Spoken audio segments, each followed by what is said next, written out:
Yan pong painting na nasa background ko ay gawa po ng nag-retire na naming katrabaho. Sir Labadja, thank you po. Day off ko po. Bumili po ako ng mansanas para kay Rian. Matamis kahit medyo maliliit. At donuts para sa akin. Hindi ko bibigyan. Ako'y parang kulang na sa asukal. Kaya ang mga kabataan ngayon kapag gutom, hindi healthy ang nabibili, snack or drinks paglabas ng school. Pangtanggal ng gutom. Pagdating ko, magluluto ako ng giniling na may carrots. Ay wala palang patatas, hindi ako nakabili. Hindi ko po talaga talent ang magluto. Mag-isa ng bawang at sibuyas.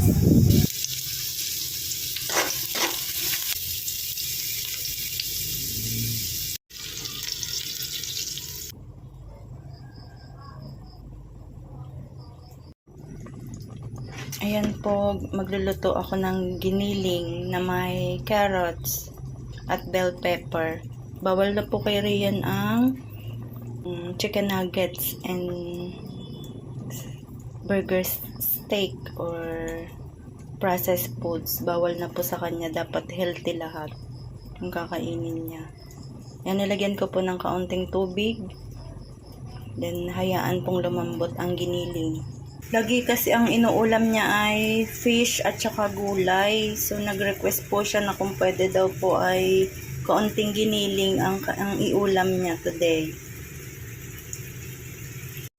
Sa mga hindi po nakakaalam, yung anak ko po ay bumaba ang hemoglobin at potassium. So, yun po ay nakakontribute yung mga kinakain nila. So, dapat po sa mga nanay dyan, pabaunan po natin ng healthy food. Kung maaari, may prutas at tubig ang ating mga anak sa school. Pwede na nating ilagay ang carrots.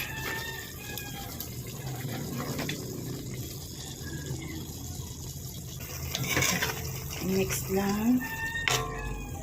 Then, hayaan ulit kumulo. Ilagay ang bell pepper.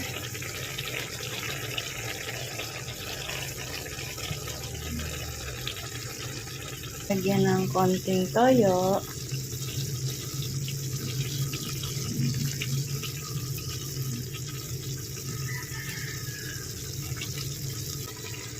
Ketchup.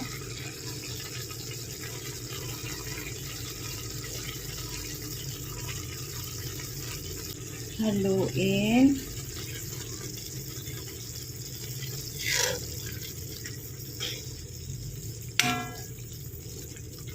And ilagay ang calamansi extract.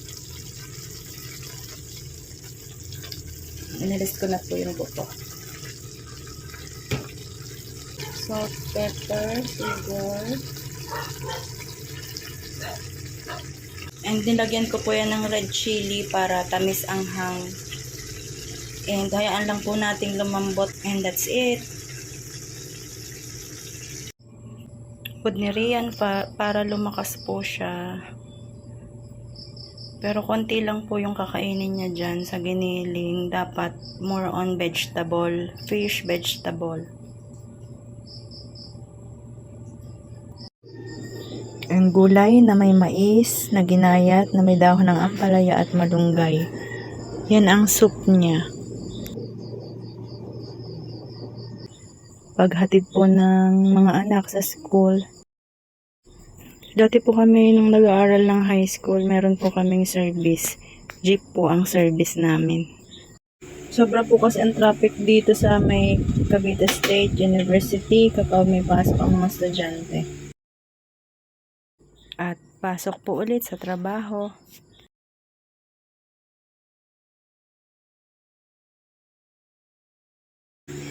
Iniisip ko po dyan ang gas namin kung kakasya ba. Bukas po ulit ha. Thank you po for watching. Break time picture.